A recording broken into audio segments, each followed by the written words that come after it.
আসসালামু আলাইকুম।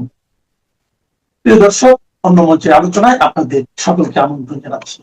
ভারত স্থলবন্দরগুলো দিয়ে পণ্য পাঠানো বন্ধ রেখেছে বাংলাদেশ থেকে, অথচ বাংলাদেশ আমদানি বাড়িয়েই চলেছে আর মুখে বড় বড় কথা বলছে, হুঙ্কার ছাড়ছে ফেসবুকে। ভারত সরকার থোড়াই কেয়ার করছে। তারা শেখ হাসিনাকে যেমন সংবাদ সম্মেলন করতে দিচ্ছেন, আন্তর্জাতিক সংবাদ মাধ্যমের সাথে সাক্ষাৎকার দিতে দিচ্ছে, তেমনি দীনেশ ত্রিবেদীর সঙ্গে এখন তারেক রহমানকে জরুরি ভিত্তিতে 10ই আগস্ট দেখা করতে হচ্ছে। দিল্লিতে বাংলাদেশের সাবেক প্রধানমন্ত্রী শেখ হাসিনাকে একটা সংবাদ সম্মেলন করতে দেওয়ার পরেই বাংলাদেশের বর্তমান সরকার তারেক রহমান সরকার যে চোখ পাকিয়ে মুখ পাকিয়ে হুঙ্কার দিয়ে ফেসবুকে পররাষ্ট্র মন্ত্রণালয়ের তরফে একটা প্রেস বিজ্ঞপ্তি ছুড়ে দিয়েছিলেন, তখনই প্রশ্ন করেছিলাম যে ঠিক কূটনৈতিক ভাষায় এরকম আর হবে না, কোনোদিন হবে না, এটাই শেষ কথা, এই সুরে এতটা ক্ষুব্ধ হয়ে কোনো প্রেস বিজ্ঞপ্তি দেওয়াটা ঠিক কূটনৈতিক, রাজনৈতিক কিংবা এক ধরনের প্রাপ্তবয়স্ক আচরণ হলো কিনা। অন্যদিকে প্রশ্ন তুলেছিলাম যে ঠিক কেন তারেক রহমান সরকার এমন একটা হুঙ্কার ঢাকায় নিযুক্ত ভারতের রাষ্ট্রদূত দীনেশ ত্রিবেদীকে ডেকে না দিয়ে, কিংবা বাংলাদেশের পররাষ্ট্রমন্ত্রী ভারতের পররাষ্ট্রমন্ত্রীকে সরাসরি চিঠি লিখে, কিংবা বাংলাদেশের পররাষ্ট্র মন্ত্রণালয় ভারতের পররাষ্ট্র মন্ত্রণালয়কে সরাসরি চিঠি লিখে, কিংবা বাংলাদেশের প্রধানমন্ত্রী ভারতের প্রধানমন্ত্রী নরেন্দ্র মোদীকে ফোন তুলে ফোন করে না জানিয়ে কেন ফেসবুকে এরকম একটা প্রেস বিজ্ঞপ্তি পেশ করলেন। কিন্তু যেদিন সরকার এই হুঙ্কার প্রকাশ করেছে ফেসবুকে, সেদিনই সরকারের আচার আচরণে এবং কর্মকাণ্ডে এখন পরিষ্কার, দিল্লিও জানে, ঢাকাও জানে সরকার উপর দিয়ে এসব হুঙ্কার দেবে বটে, কিন্তু অন্যদিকে লেজ গুটিয়ে দিল্লির সঙ্গে নানা রকম দর কষাকষিতে এবং নানা রকম সমর্থন চাইতে এক রকমের কাকুতি মিনতি করবে বলেই সম্ভবত সরকারের দশাটা হয়েছে এই যে স্থানীয় মানুষের কাছে, দেশের মানুষের কাছে, ভোটারদের কাছে, দেশের সমর্থক নেতা কর্মীদের কাছে ইজ্জতটুকু রক্ষা করতে তারা ফেসবুকে হুঙ্কার ছাড়ার পথ বেছে নিয়েছে। মনে করে দেখেন, শেখ হাসিনা সংবাদ সম্মেলন করার কয়েক ঘন্টার মধ্যে ফেসবুকে একদম চ্যাট জিপিটি লিখে দেওয়া দাঁত ভাঙা ইংরেজিতে যেই স্ট্যাটাসটা বাংলাদেশের পররাষ্ট্র মন্ত্রণালয় প্রসব করলো, সেই স্ট্যাটাসটা অনেকটা প্রেসিডেন্ট ট্রাম্পের ওই যে ট্রুথ সোশ্যালে দেওয়া পোস্টটা, সেটার কথা আমাকে মনে করিয়ে দিয়েছে। যেখানে মনে থাকবে আপনাদের,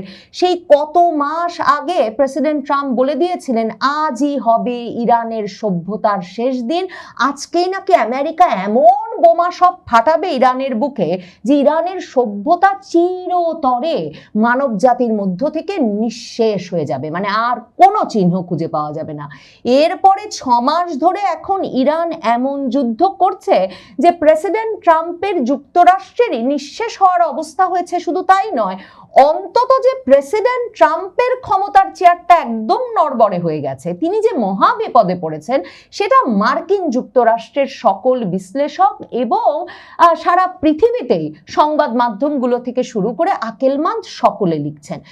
এই যে শেষ করে দেব, আর কোনো সম্পর্ক রাখবো না, এটাই আমার শেষ কথা, এ ধরনের কথা। তাই প্রেসিডেন্ট ট্রাম্পই সামাল দিতে পারেন না, আর বাংলাদেশ যার 3 দিকে ভারতের মতো একটা বিরাট দেশ, তারা কিভাবে সামাল দিতে পারবে, এই প্রশ্ন তুলেছিলাম। কারণ ওই চিঠিতে বাংলাদেশ বলল তারা তীব্রভাবে ক্ষুব্ধ যে শেখ হাসিনার মতো একজন জেনোসাইডার, গণহত্যাকারী, পলাতক আসামিকে ভারত সংবাদ সম্মেলন করতে দিয়েছে। শুধু তাই নয়, ভারত এমন অবস্থায় এই সংবাদ সম্মেলন করতে দিয়েছে যখন কিনা ভারতকে আগেই বলে দেওয়া হয়েছিল এই সংবাদ সম্মেলন করলে ভারত বাংলাদেশ সম্পর্কের পরিণতি কোথায় গিয়ে ঠেকতে পারে। প্রশ্ন তুলেছিলাম, বাংলাদেশ সরকার কি জানিয়ে দিয়েছে ভারতকে, ঠিক কোথায় গিয়ে বাংলাদেশ ভারত সম্পর্কটা তাহলে ঠেকতে পারে। এরপর ওই চিঠিতেই বাংলাদেশ সরকার সাফ জানিয়ে দিয়েছিল যে যেরকম শেখ হাসিনা, আওয়ামী লীগ, তারা আর কোনোদিন বাংলাদেশের রাজনীতিতে আবারও ঢুকতে পারবে না, মানে ওই যে আবারও কোনোদিন হবে না, একেবারে শেষ কথা বলে দিলাম, এবারেই এটাই আমার চূড়ান্ত সিদ্ধান্ত, এ ধরনের ছেলে মানুষই অবস্থানের কোনো সুযোগ কূটনীতি, রাজনীতি, বিশ্ব আন্তর্জাতিক যে দর কষাকষি এসবের ভেতরে নাই।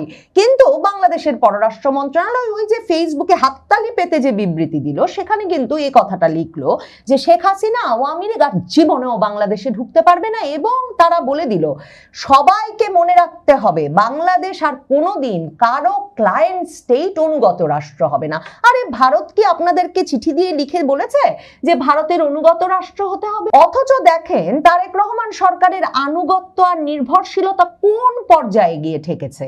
মানে কেন দীনেশ ত্রিবেদীকে ডেকে পর্যন্ত এই চিঠিটা সরকার ধরিয়ে দিল না, ফেসবুকে হাততালি পাওয়ার জন্য পোস্ট করে এই কাজ সারলো? তার প্রমাণ হচ্ছে যেদিন এই চিঠি নিয়ে দিকে দিকে ধন্য ধন্য রব যে আহা তারেক রহমান সরকার উপযুক্ত জবাব দিয়েছে মোদী সরকারকে, সেদিন কিনা দীনেশ ত্রিবেদীকে ডেকে এনে বাংলাদেশের জ্বালানি মন্ত্রী ইকবাল হাসান মাহমুদ টুকু এবং জ্বালানি প্রতিমন্ত্রী তারা দুজনে মিলে বাংলাদেশে যাতে ভারত আরো জ্বালানি সরবরাহ বৃদ্ধি করে সেই অনুরোধ করেছে, এবং বলেছে ওই যে শেখ হাসিনা বানিয়ে দিয়ে গিয়েছিলেন ভারতের নিজস্ব বিনিয়োগে ভারত থেকে বাংলাদেশের দিনাজপুরের পার্বতীপুরে পর্যন্ত যে ডিজেল সরবরাহের পাইপলাইন, সেই পাইপলাইনে যাতে ভারত আরো বেশি করে করে ডিজেল দেয়।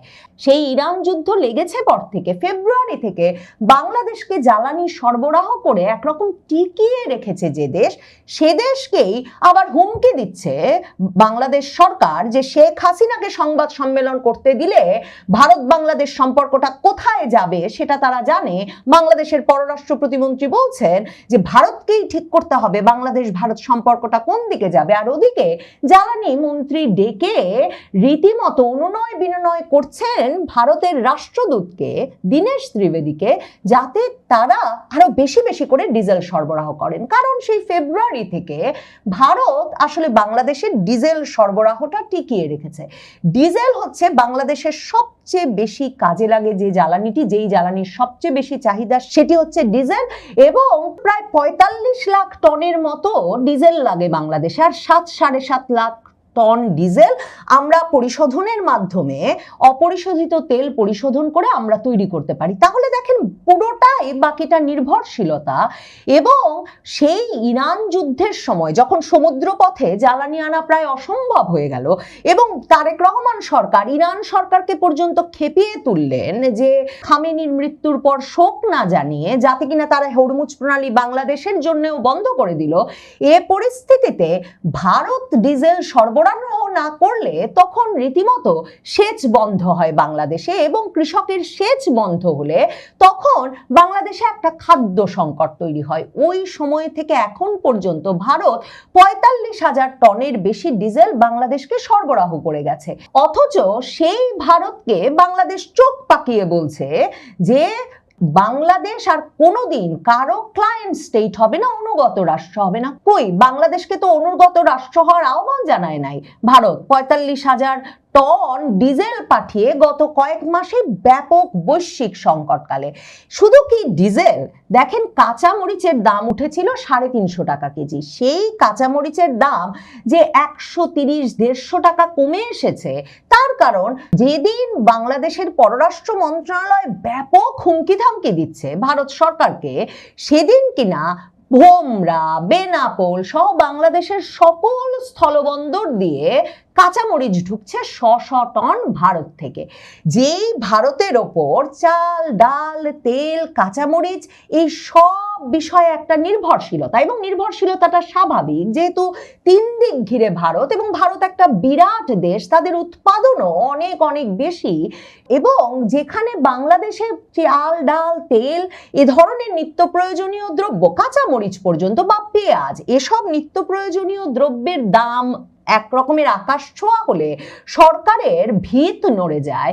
সে সময়ে সরকার এ ধরনের হুমকি কেন প্রতিবেশী রাষ্ট্রকে দেবে, কেন তার সঙ্গে আলোচনার দুয়ার খুলে রাখবে না, সেটা যেমন প্রশ্ন তেমনি প্রশ্ন তার মানে কি সরকার একদিকে হুমকি ধামকি দিচ্ছে আর দিল্লির সাথে আসলে সম্পর্কটা এমন ভাবে ঠিক রেখেছে বলেই তারেক রহমান সরকারকে মোদী সরকার পাইপলাইন দিয়ে ডিজেল দিয়েই যাচ্ছে এমনকি সংকটকালে কাঁচা মরিচ থেকে এই যে সেনাবাহিনীর ব্যবহারযোগ্য টিয়ার শেল পর্যন্ত গতকালকেও আমদানি হয়ে এসেছে ভারত থেকে।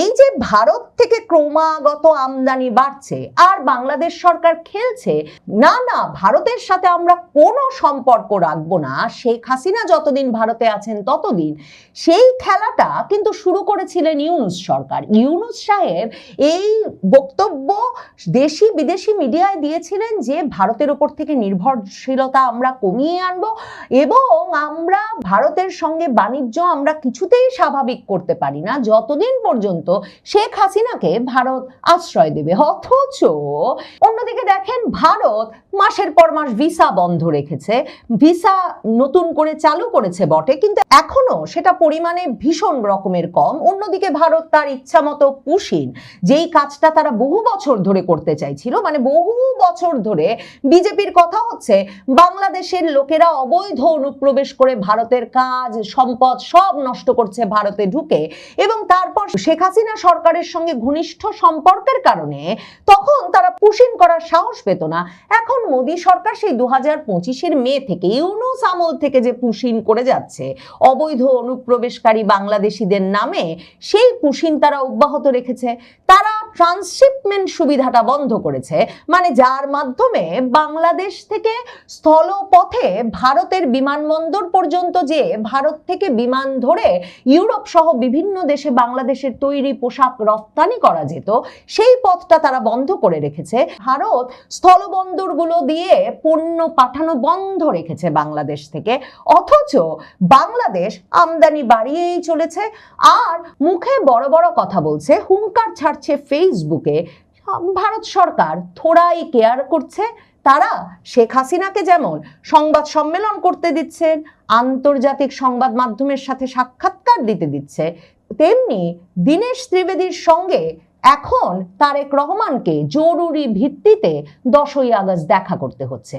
কে বলতে পারে এ অবস্থায় তারেক রহমানকে বিমস্টেক সভাপতি হিসেবে তার কাছে যে দাওয়াত পৌঁছেছে সে দাওয়াতটাই মেনে নিয়ে দ্রুত ভারতেও রওনা হতে হয় কিনা। কারণ শামা ওবায়েদকে যখন পররাষ্ট্র মন্ত্রণালয়ের ব্রিফিং এ জিজ্ঞেস করা হয়েছিল যে এরকম একটা প্রেস বিজ্ঞপ্তি দেওয়ার পর ভারত বাংলাদেশ সম্পর্কটা কোথায় গিয়ে ঠেকবে, তখনও শামা ওবায়েদ বলেছেন বাংলাদেশ অবশ্যই ব্রিক্স সম্মেলনে অংশগ্রহণ করতে চায়, তবে প্রধানমন্ত্রী সময় করতে পারেন কিনা সে বিষয়টাই এখন দেখা হচ্ছে। এখন দেখা যাক জ্বালানির বিনিময়ে ভারত কি কি আদায় করে নেয়। অন্তত বাংলাদেশের পররাষ্ট্র মন্ত্রণালয়ের হুমকিতে যে ভারত সরকার টলে যাবে না, কিংবা শেখ হাসিনাকে বাংলাদেশ সরকারের হাতেও তুলে দেবে না, কিংবা শেখ হাসিনার কথা বলাও বন্ধ করবে না, তা নিশ্চিত। ভারত সরকার এসবে পাত্তা দিচ্ছে না, তাদের মনোযোগ বাংলাদেশে বাণিজ্য বৃদ্ধির দিকে। মৃত্যুদণ্ড বাতিলের দাবিতে জাতিসংঘের বড় চাপ, অনিশ্চয়তায় শেখ হাসিনার ফাঁসির রায়। শুরুতে আমরা একটা কথা বলতে চাই যে বিশ্ব পরিমণ্ডল কিভাবে ঘুরে যাচ্ছে, বিশ্ব পরিমণ্ডল কিভাবে শেখ হাসিনার পক্ষে, বাংলাদেশের পক্ষে মাত্র 2 বছরের মধ্যে চলে এলো। আরেকটি ঘটনা নিয়ে আপনাদের সামনে উপস্থাপন করতে এসেছি। শেখ হাসিনার বিচার প্রক্রিয়াটা পুরোপুরি প্রশ্নবিদ্ধ হতে চলছে স্বয়ং জাতিসংঘের ভূমিকার কারণে। শেখ হাসিনা এবং তার সরকারের গুরুত্বপূর্ণ মন্ত্রীদের বিরুদ্ধে আন্তর্জাতিক অপরাধ ট্রাইব্যুনালে যে ফাঁসির আদেশ ও বিচার প্রক্রিয়া চলছে তাকে চরম আইনি সংকটে পড়তে যাচ্ছে। জাতিসংঘ কেন বাংলাদেশ সরকারকে তথ্য ও সাক্ষীদের নাম দিতে সরাসরি অস্বীকার করলো? তবে কি অন্তর্বর্তীকালীন সরকারের ধারাবাহিকতায় বিএনপি সরকার এক বিরাট আইনি ফাঁদে জড়িয়ে পড়লো? বাংলাদেশের রাজনীতিতে চরম উত্তাপ ছড়ানো এই স্পর্শকাতর বিষয়ের পুঙ্খানুপুঙ্খ বিশ্লেষণ নিয়ে এই মুহূর্তেই আপনাদের সামনে কথা বলতে চাই। দর্শক, বাংলাদেশের রাজনীতি ও বিচারাঙ্গনে এক নজিরবিহীন আইনি ও কৌশলগত সংকট তৈরি হয়েছে। জাতিসংঘের মানবাধিকার কাউন্সিলের একটি নীতিগত সিদ্ধান্তের কারণে আন্তর্জাতিক অপরাধ ট্রাইব্যুনালে চলমান মানবতা বিরোধী অপরাধের মামলাগুলো এখন মারাত্মক আইনি প্রশ্নের মুখে দাঁড়িয়েছে। ঘটনার সূচনা কাল বৃহস্পতিবার একটি বিশেষ শুনানির মাধ্যমে আন্তর্জাতিক অপরাধ ট্রাইব্যুনালের প্রসিকিউটর গাজী মনোয়ার হোসেন তামিম এক চাঞ্চল্যকর তথ্যে জানান, বাংলাদেশের শাস্তি হিসেবে মৃত্যুদণ্ড বা ক্যাপিটাল পানিশমেন্টের বিধান বহাল থাকায় জাতিসংঘ তাদের তদন্ত রিপোর্টে উল্লেখিত কোনো সাক্ষীর পরিচয় বাংলাদেশকে দিতে রাজি হয়নি। দেখুন, এই যে বিচার প্রক্রিয়ার ভিত্তি দাঁড় করিয়েছিল তথাকথিত জামাতের আন্তর্জাতিক অপরাধ ট্রাইব্যুনাল চিফ প্রসিকিউটর তাজুলের নেতৃত্বে, যে জাতিসংঘের যে মানবাধিকার হাই কমিশনের যে রিপোর্টটা ছিল, সেখানে 1400 মানুষের মৃত্যুর কথা বলা হয়েছিল, সেটি যে ভুয়া রিপোর্ট ছিল, সেটি যে ফরমাইশি রিপোর্ট ছিল, আজকে আরেকবার সেটি বেরিয়ে আসছে। জাতিসংঘ তো আসলে নামগুলো দিতে পারবে না, ধরে ধরে 1400 মানুষকে হত্যার নাম দিতে পারবে না। 834 জনের নাম পূরণ করতে পারে না। ইউনূস যে 834 জন দিয়েছিল, 834 জনের যে প্রজ্ঞাপন জারি করেছে, সেই 834 জনই পূরণ করে দিতে পারবে না। এবং যে কজন মানুষ মারা গেছে তারা ইউনূসের ষড়যন্ত্রে, ইউনূস এবং জামাত জঙ্গিরা মানুষগুলোকে মেরেছে। তাদের সঠিক পরিচয় হয়তো অল্প কিছু দিতে পারবে, 834 নয়, অল্প, তারাই যাদেরকে হত্যা করেছে তাদের। কাজেই পুরো বিষয়টা এখন যে প্রশ্নবিদ্ধ হচ্ছে এবং আন্তর্জাতিকভাবে প্রশ্নবিদ্ধ হচ্ছে, এবং জাতিসংঘ যে এখান থেকে ঘুরে গেল এবং এই ফাঁসি বা এই রায় বা যে কোনো সাজা যে প্রশ্নবিদ্ধ হতে চলেছে, তাতে কোনো সন্দেহ নেই। এই ঘটনাটি প্রমাণ করে যে শেখ হাসিনা, আওয়ামী লীগ আসছে রে ভাই, আসছে। আমরা জানি 2024 সালের জুলাই অগাস্টে তথাকথিত ছাত্র জনতার আন্দোলন দমন, গণ অভ্যুত্থানে বল প্রয়োগ, সেটিও তথাকথিত, এবং মরণাস্ত্র ব্যবহারের মারাত্মক অভিযোগ রয়েছে তৎকালীন শেখ হাসিনা সরকারের বিরুদ্ধে। বাহ, কি কথা! শেখ হাসিনা সরকারের বিরুদ্ধে আপনি মেট্রো রেল পুড়িয়ে দিচ্ছেন, আপনি বিটিভি ভবন পুড়িয়ে দিচ্ছেন, আপনি বিভিন্ন সরকারি স্থাপনা পুড়িয়ে দিচ্ছেন, আপনি জঙ্গি, আপনাকে প্রোটেস্ট করছে, আপনাকে ঠেকিয়ে দিচ্ছে সরকার, সরকারি বাহিনী, সেই সরকারকে আপনি অভিযুক্ত করছেন। এই কথাগুলো আমরা হাজার হাজার বার বলবো। ইতিমধ্যে আমরা গত 2 বছরে শত শত বার, হাজার বার বলেছি, হাজার হাজার বার, যতক্ষণ শরীরে প্রাণ আছে ততক্ষণ আমরা বলেই যাব যে রাষ্ট্র জঙ্গিদেরকে সহিংসতা থেকে বিরত রাখতে চেয়েছে, ঠেকিয়ে দিতে চেয়েছে, সেই রাষ্ট্রকে এখন কাঠগড়ায় দাঁড় করানো হয়েছে। তথাকথিত এই অভ্যুত্থানের পর ডক্টর মোহাম্মদ ইউনূসের নেতৃত্বাধীন অন্তর্বর্তীকালীন সরকারের আহ্বানে জাতিসংঘের মানবাধিকার কাউন্সিল একটি বিশেষ প্রতিনিধি দল বাংলাদেশে পাঠিয়েছিল। তারা ঢাকা, চট্টগ্রাম, সিলেট, বরিশাল সহ দেশের একাধিক জেলায় সরেজমিনে গিয়ে এই হিংসাত্মক ঘটনার তদন্ত পরিচালনা করে। জাতিসংঘের সেই দলটি গণ অভ্যুত্থানের প্রত্যক্ষদর্শী ও প্রশাসনের অভ্যন্তরীণ গুরুত্বপূর্ণ ব্যক্তি মিলিয়ে মোট 230 জন বেসামরিক নাগরিক ও 36 জন সরকারি কর্মকর্তার বক্তব্য নথিভুক্ত করে। মোট 266 জনের এই জবানবন্দি ও নিরপেক্ষ সাক্ষ্যের উপর ভিত্তি করে মানবাধিকার কাউন্সিল তাদের চূড়ান্ত রিপোর্ট তৈরি করেছিল, যেখানে সুস্পষ্টভাবে উল্লেখ করা হয় যে আন্দোলন দমনে সেই সময়ের আওয়ামী লীগ সরকার চরম দমন পীড়ন ও মরণাস্ত্র ব্যবহার করেছে। ফরমায়েশি রিপোর্টে উল্লেখ করেছিল জাতিসংঘের মানবাধিকার হাই কমিশন। জাতিসংঘ এই প্রশ্নের মুখে পড়বে, বিপদের মুখে পড়বে, যার কারণে আজকে আর প্রকাশ্যে আনতে চাইছে না। কিন্তু এই আইনি প্রক্রিয়ার মূল নিয়ম হলো, আসামির পক্ষে ন্যায় বিচার বা ফেয়ার ট্রায়াল নিশ্চিত করতে হলে ট্রাইব্যুনালে তদন্তকারী প্রতিবেদনের সাক্ষীদের জেরা বা ক্রস এক্সামিনেশন করার সুযোগ দিতে হয়। প্রসিকিউশন পক্ষ জাতিসংঘ মানবাধিকার কমিশনে এই আন্তর্জাতিক রিপোর্টকে প্রধান অস্ত্র বা প্রমাণ হিসেবে আদালতে ব্যবহার করতে চেয়েছিল। সেই সময়ের তাজুলের যে ঢাকঢোল পিটানো আপনারা দেখেছেন। তবে বিপত্তি বাঁধে তখনই যখন ট্রাইব্যুনাল থেকে তাদের কাছে সাক্ষীদের নাম ও পরিচয় চাওয়া হয়। জাতিসংঘের মানবাধিকার কাউন্সিল সাফ জানিয়ে দিয়েছে, আন্তর্জাতিক মানবাধিকার আইন অনুযায়ী তারা মৃত্যুদণ্ডের বিরোধী। তাই বাংলাদেশে যতদিন সর্বোচ্চ সাজা হিসেবে মৃত্যুদণ্ডের বিধান বহাল থাকবে, ততদিন তারা এমন কোনো সহযোগিতা করবে না যার ফলে কারো মৃত্যুদণ্ড হতে পারে। ফলে জাতিসংঘের সংগৃহীত সাক্ষীদের নাম প্রকাশ করতে বা তাদেরকে ট্রাইব্যুনালে হাজির করতে বাংলাদেশ সরকার সম্পূর্ণ ব্যর্থ হচ্ছে। আন্তর্জাতিক অপরাধ ট্রাইব্যুনাল ইতিমধ্যেই সাবেক প্রধানমন্ত্রী শেখ হাসিনা এবং তার মন্ত্রিসভার স্বরাষ্ট্র মন্ত্রী আসাদুজ্জামান খান কামালকে অন্য একটি মামলায় মৃত্যুদণ্ডের আদেশ দিয়েছে। এছাড়া তাদের বিরুদ্ধে একই ধরনের একাধিক গুরুতর মামলা বর্তমানে বিচার প্রক্রিয়ার অধীনে রয়েছে।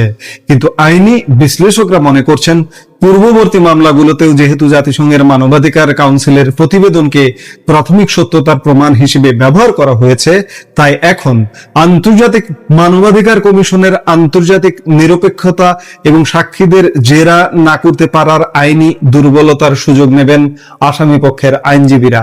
জাতিসংঘের মতো বিশ্বস্ত সংস্থার রিপোর্টের উপর ভিত্তি করে বিচার কাজ এগোলেও যদি জাতিসংঘের নীতিগত কারণে সাক্ষীদের নাম গোপন থাকে, তবে পুরো বিচার প্রক্রিয়ার আন্তর্জাতিক আইনি গ্রহণযোগ্যতা নিয়ে বিশ্ব দরবারে গুরুতর প্রশ্ন উঠে যাচ্ছে। বাংলাদেশ ও ভারতের রাজনৈতিক প্রেক্ষাপটে এই আন্তর্জাতিক মোড় অত্যন্ত তাৎপর্যপূর্ণ। আন্তর্জাতিক মহল, বিশেষ করে জাতিসংঘ যেখানে স্পষ্ট বার্তা দিচ্ছে যে বিচারের মাধ্যমে বিচারিক হত্যা বা মৃত্যুদণ্ড দেওয়া যাবে না, সেখানে ট্রাইব্যুনাল কিভাবে বিচারিক ভারসাম্য রক্ষা করবে তা বড় চ্যালেঞ্জের মুখোমুখি। একদিকে তথাকথিত জুলাই বিপ্লবের তথাকথিত শহীদ পরিবার ও আন্দোলনকারীদের তীব্র দাবি শেখ হাসিনা সহ দোষীদের কঠোরতম শাস্তি অর্থাৎ মৃত্যুদণ্ড নিশ্চিত করা। অন্যদিকে জাতিসংঘ এবং আন্তর্জাতিক সম্প্রদায়ের নীতিগত শর্ত হলো মৃত্যুদণ্ড যেখানে আছে সেখানে তথ্য দেওয়া যাবে না। এর ফলে বর্তমান বিএনপি সরকার উভয়মুখী চাপে পড়েছে। জাতিসংঘের প্রমাণ ব্যবহার করতে না পারলে ট্রাইব্যুনালের রায়ের বিশ্বব্যাপী গ্রহণযোগ্যতা চরম সংকটে পড়বে, ইতিমধ্যে পড়ে গেছে। আবার মৃত্যুদণ্ডের বিধান বাদ দিতে গেলে দেশের অভ্যন্তরীণ, বিশেষ করে জঙ্গি রাজনীতিতে তৈরি হতে পারে এক তীব্র ক্ষোভ। সব মিলিয়ে জাতিসংঘের এই অবস্থান শেখ হাসিনা এবং তার দলের শীর্ষ নেতাদের বিরুদ্ধে চলমান বিচার প্রক্রিয়াকে এক বড় আইনি বেড়াজালে বন্দী করে ফেলল। বাংলাদেশ সরকার কি এখন তাদের আইনে সংশোধন এনে মৃত্যুদণ্ডের বিধান শিথিল করবে, নাকি জাতিসংঘের এই প্রমাণ ছাড়াই বিকল্প আইনি পথে হেঁটে বিচার পরিচালনা করবে? এটাই এখন বাংলাদেশ ও দক্ষিণ এশিয়ার ভূ রাজনীতির সবচেয়ে বড় আলোচনার বিষয়। এই মুহূর্তের ভিডিও থেকে বিদায় নিতে চাইছি। দেখা হবে পরবর্তী ভিডিওতে। সে পর্যন্ত ভালো থাকুন, সুস্থ থাকুন। আমাদের